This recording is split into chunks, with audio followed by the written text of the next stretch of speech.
Welcome back to Roots Music History. Frank Sinatra was one of the most iconic figures in American music and entertainment, and has long been surrounded by rumors and speculations about his alleged ties to organized crime. Throughout his career, Sinatra was known for his friendships with prominent mob figures and his frequent appearances at venues controlled by the Mafia. Frank Sinatra was born in Hoboken, New Jersey, on December 12th, 1915. He was the only child born to his father Anthony and mother Dolly. His mother Dolly was just 19 years old when she gave birth to Frank. She was an immigrant from Italy and was known for her political activism and charity work. His father Anthony was also an immigrant from Italy and worked as a firefighter and was an amateur boxer before he married Dolly and they started their little family. Due to complications with Dolly's pregnancy and her delivery with Frank, Dolly and Anthony decided not to have any more children after him. One of those complications occurred during his delivery when forceps that were used in the delivery process punctured his eardrum and left a permanent scar on the left side of his head. This caused him to have hearing problems in that left ear for the rest of his life and also caused a lot of bullying in school for him. Frank really only had a couple of friends growing up, one of which remained his best friend throughout the entirety of his life and career. And that man's name was Tony Consiglio. As Frank progressed into his career, Tony was always right by his side. Tony preferred to stay in the background and worked as a personal assistant and confidant to Sinatra. Since Tony was a member of Sinatra's close circle, Tony very well may have been observed by the FBI, but he was not known to be a primary target of FBI investigations, as he was mainly just relatively low profile and in Sinatra's entourage. Frank Sinatra, on the other hand, was not so lucky. And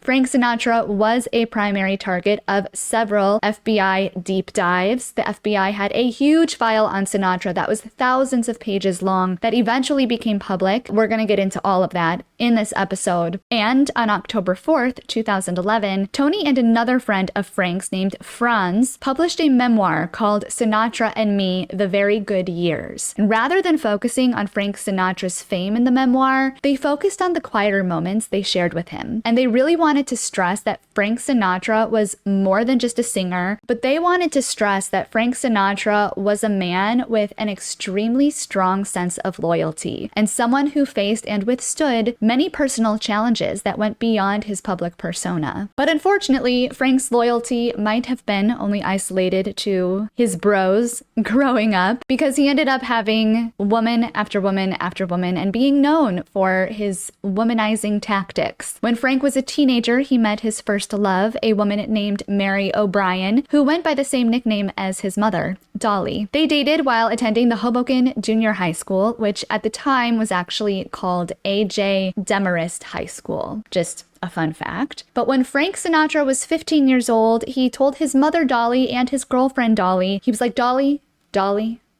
I'm quitting school to pursue music. And both Dollys were not happy about this. His mother, Dolly, was very disappointed, and his girlfriend Dolly broke up with him. Frank dropped out of school and began performing full-time as a solo artist in local clubs and talent shows. He did that for about 5 years before officially joining up with his first formal singing group at age 20 called the Three Flashes. The Three Flashes absolutely loved Frank's voice so much they decided to bring him on, even though the only problem with doing so was that Frank Sinatra would be the fourth Flash, and they were the Three Flashes. So after Frank joined, they renamed themselves the Hoboken Four. Hoboken. The Hoboken Four ended up winning a radio contest on a show called the Major Beau's Amateur Hour, and this led to a very brief little local tour and some initial local fame. Frank Sinatra was only part of this group for about 10 months in 1935. In fact, he left very soon after they won that contest because he realized they had reached their peak. This was the peak of the Hoboken Four. He knew he was meant for so much more. He also just didn't want to be part of a group anymore. He really wanted to make it as a solo artist. Frank went back to playing local bars and clubs in 1936. He played locally for another 3 years or so and also worked as a singing paying waiter at a roadhouse called the Rustic Cabin in Inglewood's Cliffs, New Jersey. In early 1939, Frank married his girlfriend, Nancy. The two of them, by the way, would be married all the way until 1951. And together, they shared 3 children, Frank's only children, Nancy, Frank Jr., and Tina. One night, when Frank was working at the Rustic Cabin, a man named Harry James walked in. Harry James had an orchestra background and had recently left Benny Goodman's orchestra, which, by the way, was a very well-known orchestra. Hearing Benny Goodman's orchestra right now maybe doesn't ring a bell, but back then, everyone really knew who Benny Goodman was, and his orchestra was outstanding, and Frank Sinatra certainly knew who he was, and everyone was very impressed that Harry James was walking into this club to hear Frank Sinatra sing. Harry James was in the process of forming his own band in 1939. He walks into the Rustic Cabin and hears Frank Sinatra singing, and immediately offered Frank Sinatra a job as the lead vocalist for his new band. Frank went home and told Nancy about this, and she was like, "You absolutely have to say yes and join Harry and join this band. How exciting." Together with the Harry James band, they recorded a few songs, which gave Frank exposure to studio space and a broader network of musicians. One of those musicians was Tommy Dorsey. Tommy Dorsey was also an orchestra band leader and had a much more established orchestra than Harry James did. He was in love with Frank's voice and offered Frank an audition for his band. Frank felt really badly about leaving Harry James since he had just joined, but he didn't have a binding contract with Harry, and joining Tommy Dorsey could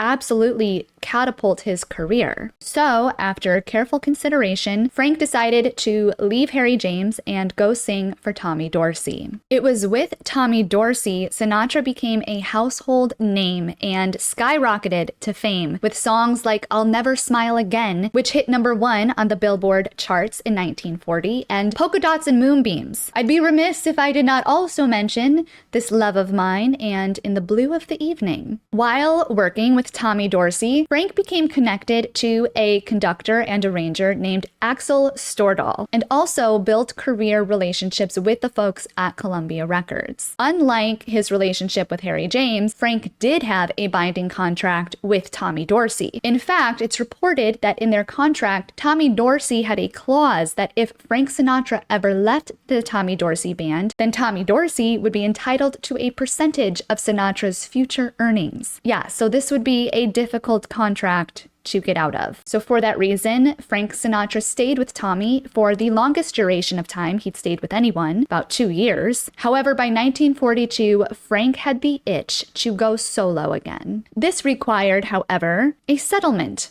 with Tommy, and Frank Sinatra recruited, allegedly, a man named Willie Moretti to help him get out of this contract. Willie Moretti was a prominent mobster, and he had a reputation for helping entertainers via his ties with Mafia-owned nightclubs. If anyone was going to be able to help Frank get out of this tough contract, it was going to be Willie. And he did, allegedly. And although it did appear as though part of that settlement meant Tommy Dorsey still did receive some future earnings from Frank Sinatra, it was at least for just a few years, and it wasn't as significant an amount than initially expected or had initially been agreed upon. Now, these are all rumors, by the way. Tommy Dorsey insists that it was a very amicable split. Everyone was very happy, but everyone was kind of looking at Tommy Dorsey and Frank and Willie going, we know, you know, we know. Willie clearly intimidated Tommy, used intimidation techniques, just like the mob does with everybody. Of course, Tommy's gonna go to the public and be like, oh, this was the most amicable split you could ever imagine. Trust me, it was fine. Also, Willie, please don't kill my family. Moretti was eventually murdered in 1951 at Joe's Elbow Room, but his intercession with Frank Sinatra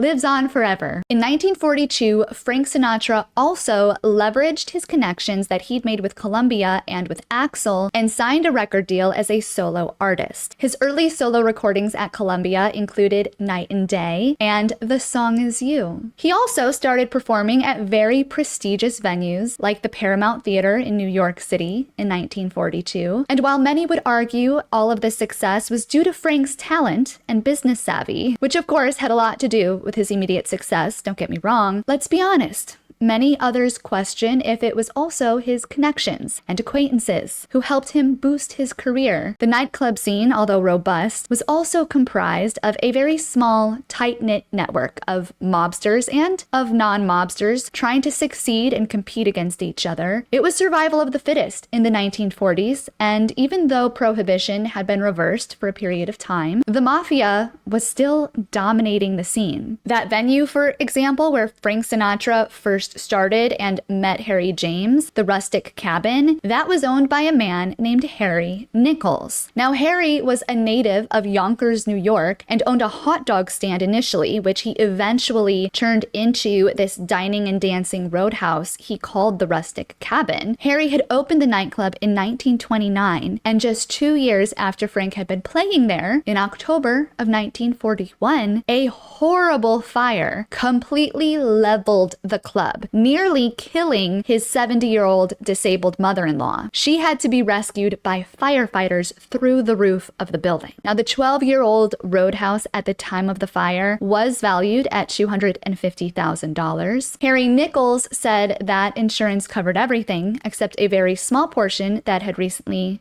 been added and was all steel. So of course, many people speculated this fire could have been intentional to collect insurance money. However, that's kind of questionable because the fire reportedly started in the center of the building just before 7 a.m. while, I don't know why I just said while like that, while there were 6 men sleeping in the basement. In addition to his mother-in-law sleeping upstairs, Harry Nichols himself was also asleep in the building in the family quarters of the club with his wife and 4 children when the fire broke out. It was a kitchen worker named William Drews who discovered the fire and ran around the building into everyone's bedrooms, alarming everyone and waking everyone up, trying to save their life. The whole scene was very chaotic. Nichols was trying to rush his family out of the burning nightclub when he saw his mother-in-law was in her wheelchair and was stuck between the door and the wall of her second-floor room, and she couldn't move, and he grabs the mother-in-law and carries her up to a skylight so that the firemen can get her and save her and pull her out of the roof, all while his family is running downstairs to their nearest exit. And even though his family was saved, their pets sadly were not. They had a pet dog that was reportedly tied up for the evening and 2 kittens who died in the flames. The flames were so intense that the liquor bottles all started to pop. He lost all his liquor, and a live wire ended up falling into the street, nearly missing a car and killing the people inside of that car. And then the fire also spread to the nearby forest. And then you had an entire forest fire along with the nightclub burning down. Also destroyed in the fire was Harry's beloved collection of mounted fish, which he said were rated among the finest in the country. He also had an extensive collection of game heads and a huge assortment of antique guns that he absolutely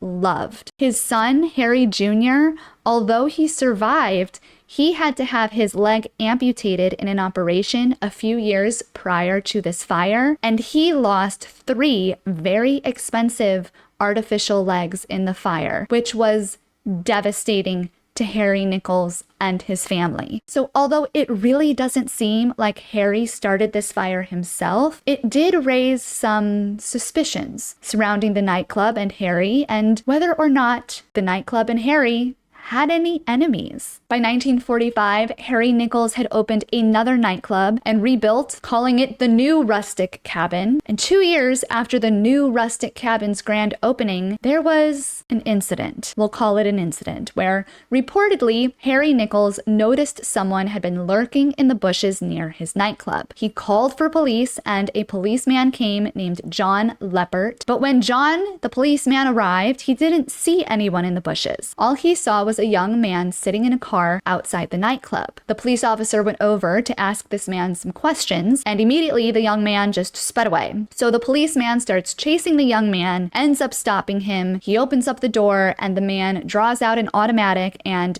empties an entire clip on the police car and on the officer, shooting the policeman smack dab in the head. Harry Nichols had to go to the prosecutor's office later that morning where he told them that his nightclub had been robbed twice in 6 months. He said thieves had come in a couple of times, ransacked his safes in addition to stealing cash, and he believed the man in the car was responsible for all of this and that his arrest would put an end to these robberies. However, you can't help but notice that the Mafia, if someone was not complying, often arranged these types of robberies. I mean, the Mafia wasn't engaging in these types of robberies that often. They preferred more professional protection racketeering techniques, but they would arrange things like this. And so who knows if it was just some deadbeat kid who was just robbing the nightclub, or if there were other connections there. A few years into operating the new Rustic Cabin, Harry had to go to court and defend himself in front of a jury and a judge in criminal court because he was charged with embezzlement from tips for his waiters. Now again, this could all just be bad juju around Harry Nichols, but soon after that court hearing, the new Rustic Cabin also burned to the ground. Just very odd instances. While the Rustic Cabin's involvement with the Mafia seems ambiguous, there were other nightclubs that Frank Sinatra played in after the Rustic Cabin that were heavily and publicly involved with the Mafia. The Copacabana, for example, was famous in New York City during the 1940s and had obvious ties to mobster Frank Costello. Frank Costello and Willie Moretti, by the way, were thick as thieves. No pun intended. But the two of them were really good friends, and Frank Sinatra met Frank Costello through Willie Moretti. Together, the three of them became really close. The Copacabana also became a staple for Frank in his early career and a key venue for him as his fame began to grow. He was also seen at the Riobamba Room and the 500 Club in New Jersey, which was owned by Paul D'Amato, who went by the nickname Skinny, all of which were owned by the mob and all of which also had fires, by the way. But none of the fires that took place at the Mafia-owned clubs resulted in the kind of catastrophe that happened at the Rustic Cabin, which makes me think Harry Nichols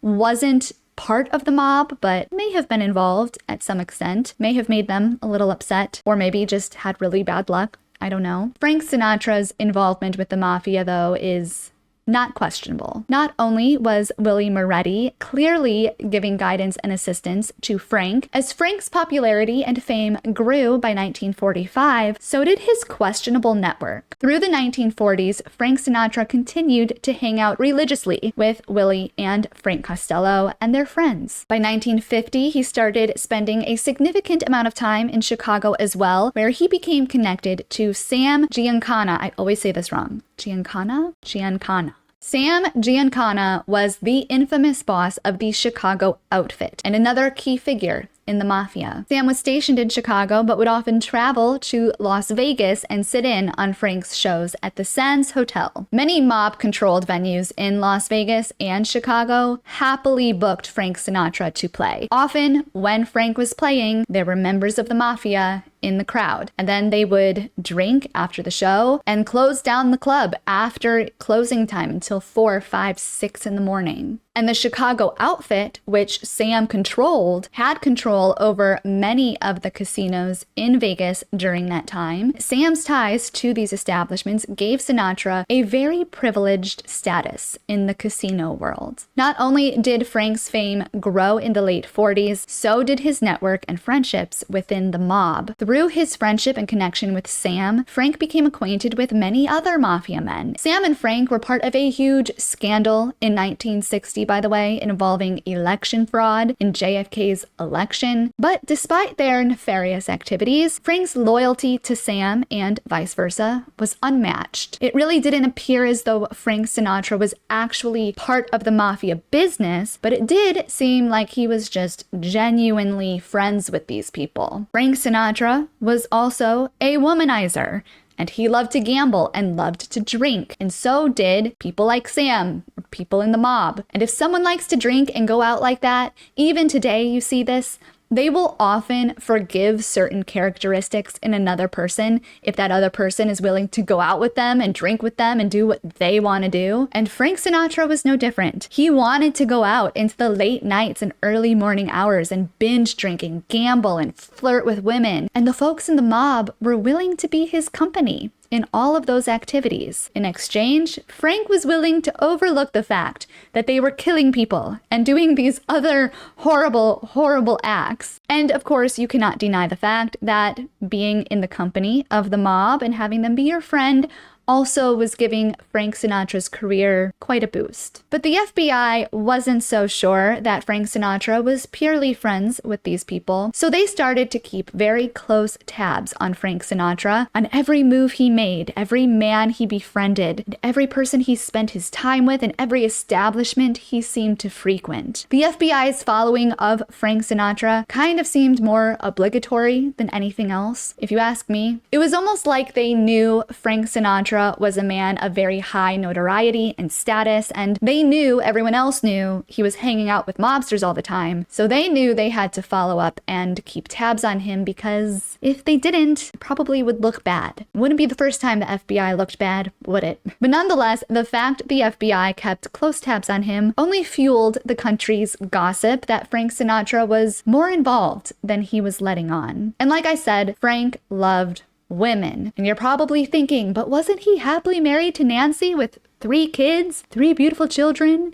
The answer is yes and no. Frank met an actress named Ava Gardner in the 1940s, and their relationship became public and intense in the late 1940s and especially into 1950. The first reported sightings of them were simply at restaurants and nightclubs. But by 1946, it became apparent Nancy and Frank were having marital issues. In this newspaper article from the Beatrice Daily Sun on October 15th, 1946, they accurately depict this whole scenario by saying that, quote, the talk of the town was whether or not Frank Sinatra was going to reconcile with his wife, Nancy. Their best friends are trying to get them back together, but the odds appear against it, it read. Nancy attended a party with a man named Skitch Henderson, while Frank discovered Ava Gardner in Palm Springs. And then they go on to say that the breakup is causing absolute chaos amongst Frank Sinatra's young women fans, who are often referred to as Bobby Sox.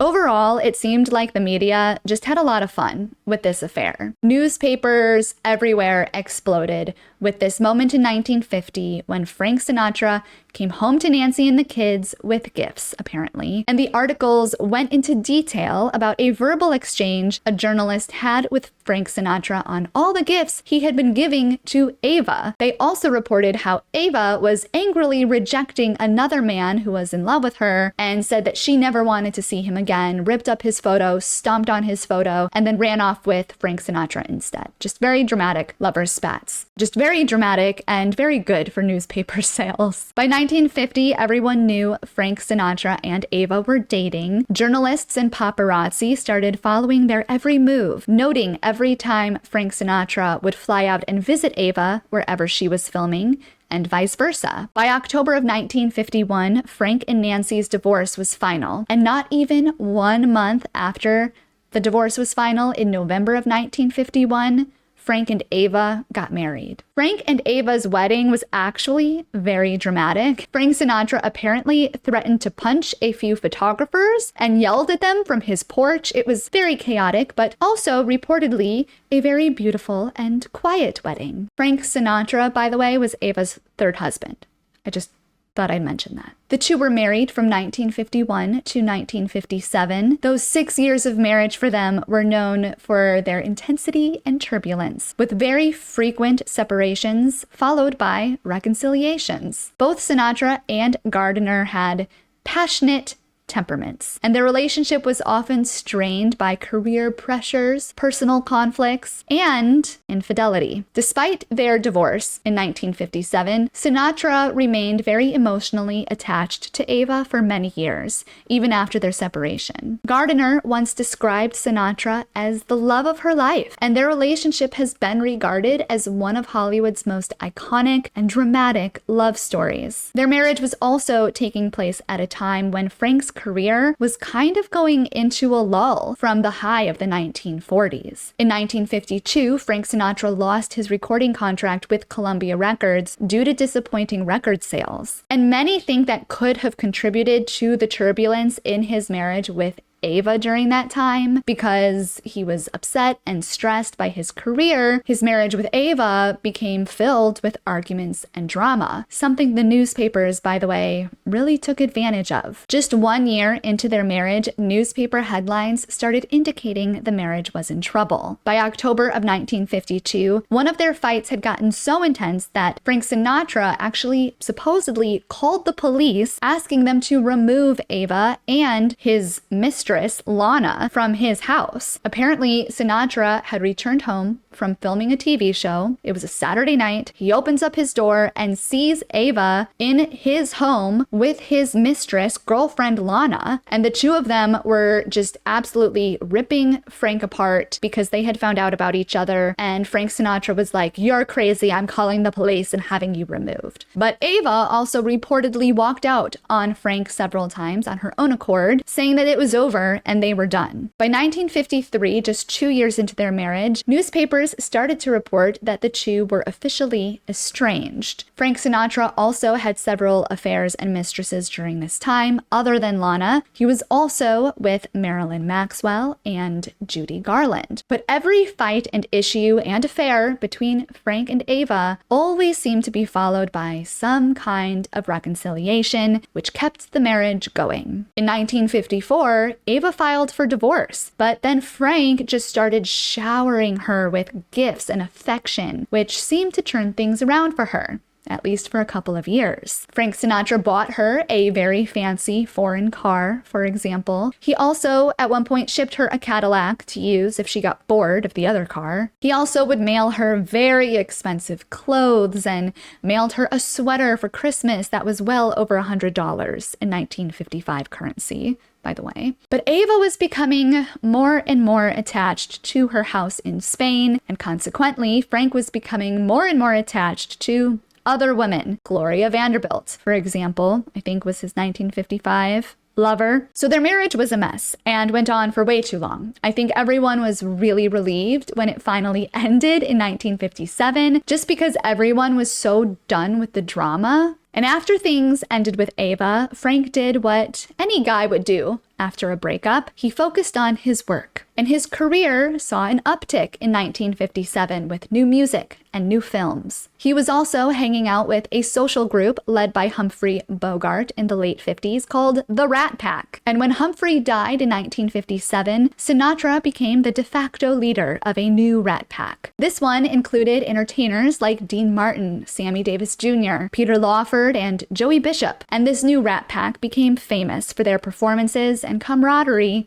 in the late 1950s and early 1960s. Frank Sinatra was basically just broing out after this divorce. Also, in this short amount of time, not only was he totally broing out with the Rat Pack and focusing on his career, he was also entertaining as many women as possible. There was Lauren from 1957 to 1958, and then Dorothy later in 1958, Juliette Prowse in 1959 to 1962, Marilyn Monroe allegedly, and also when Marilyn Monroe died in 1962, Frank Sinatra was reportedly devastated and inconsolable. Angie Dickinson, late 1950s, early 60s, and Barbara Marx, 1959 and 1960. He actually ended up marrying Barbara later. I feel like I'm reading a graduation list out loud here, but this is just Frank Sinatra's girlfriends in a very short span of a few years. I think he was linked to dozens upon dozens of women, by the way. Dozens.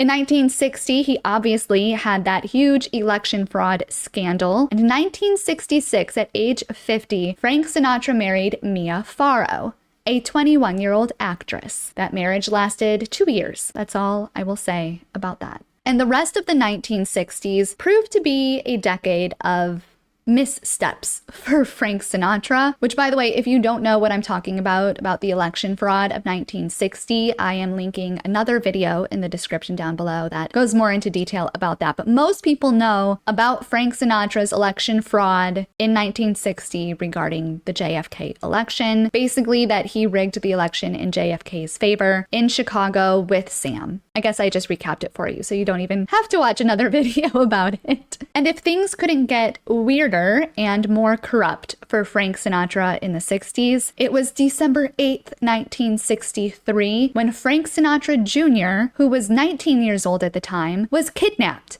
from his hotel room in Lake Tahoe, Nevada. Frank Sinatra Sr. called the police and asked what he should do. And the police were like, just wait for a ransom request and then pay it. And then they said they would track the payment to whoever these thugs were. So he did that. He waited, and eventually the kidnappers did ask for ransom, $240,000 to be exact. Frank Sr. complied and paid the ransom, totally fearing for his son's life. And then the kidnappers let him go near Bel Air. The police traced the ransom to 3 men, Barry Keenan, Johnny Irwin, and Joe Amsler. It did not appear as though any of these kidnappers had been hired by the Mafia or had any connections to the mob, but in 1967, an incident took place that clearly did have Mafia connections. In 1967, Frank got in a huge fight with Carl Cohen, the casino manager of the Sands Hotel in Las Vegas, and Carl had very close Mafia ties. The two of them reportedly got in a heated fight over Frank not paying his credit line at the casino. However, many speculate this fight could have been about much worse, much more. Something they're not telling us. Cohen allegedly punched Sinatra, knocking out 2 of his front teeth. Frank Sinatra then got out of his contract with the Sands Casino and started a residency somewhere else, which sparked fears that other members and acts that were part of the Rat Pack would also leave the Sands Hotel and break their contracts too, because it seemed like whatever Frank Sinatra did, all the members of the Rat Pack kind of followed. In 1976, Sinatra married Barbara Marx, who would be his 4th and final wife. The couple enjoyed a stable relationship compared to his previous marriages, and Barbara became a central figure in Sinatra's personal and professional affairs. And she was right by his side up until his death. Sinatra's Diamond Jubilee Tour in 1990 celebrated his 75th birthday. This was billed as his farewell tour. Despite his advancing age, Sinatra continued to perform, albeit less frequently, and his last public concert was in 1995. His final public performance took place at a private event for the Marriott Corporation in Palm Desert, California, and he sang his signature song, "The Best Is Yet to Come." In the 1990s, Sinatra's health steadily deteriorated. He suffered heart problems, pneumonia, and bladder cancer. He had several hospitalizations, resulting in his public appearances becoming increasingly rare, though he remained an enduring cultural figure. On May 14th, 1998, Sinatra passed away at the age of 82 from a heart attack. His death marked the end of an era, and tributes poured in from around the world, celebrating his life and his career. Sinatra's funeral was held May 20th, 1998 in Beverly Hills, California, and he was buried in Desert Memorial Park in Cathedral City with the epitaph, "The best is yet to come." All in all, Frank Sinatra's life and career were as legendary as they were complex, with his alleged connections to the Mafia adding an intriguing layer to his public persona. Throughout his decades-long career, Sinatra achieved unprecedented success as a singer, actor, and cultural icon. However, his associations with known Mafia figures, such as Sam and Willie, fueled these persistent rumors and speculation about his involvement and whether there was more than met the eye. While Sinatra consistently denied any participation in criminal activities, and the FBI has not revealed any either, his friendships with Mafia figures and his performances at mob-controlled venues like the Sands Hotel in Las Vegas, and his public appearances with notorious figures kept these rumors alive even after his death. Now, like I said, the FBI has maintained a file on Sinatra, which has become public. I will link that full file in the description down below. And that file basically just shows all of his relationships with every person that they could find associated with organized crime during that time, and again has no definite proof of any illegal activity. So I'm curious what you think. Do you think that Frank Sinatra was up to much worse? Do you think he was involved in far worse scandals than what we have seen? Do you think that Harry Nichols was his very first mafia connection? Harry Nichols, who owned the Rustic Cabin? Do you think that Frank was really just friends with these people? If you like this type of content, don't forget to hit the thumbs up button and subscribe to the channel. You have no idea how much it helps to have one extra subscriber and one extra thumbs up. You also have the option to give me a super thanks. A super thanks is a button at the bottom of the play bar that allows you to donate any amount of money that you would like to the channel. And if you would like to help directly in the research of these episodes, you can buy me a coffee. My buy me a coffee link is also in the description down below. And of course, I will see you on the next Roots Rockumentary. Hungry for the road all my life, thirsty for adventure all my youth, chasing all my freedoms down Liberty Avenue.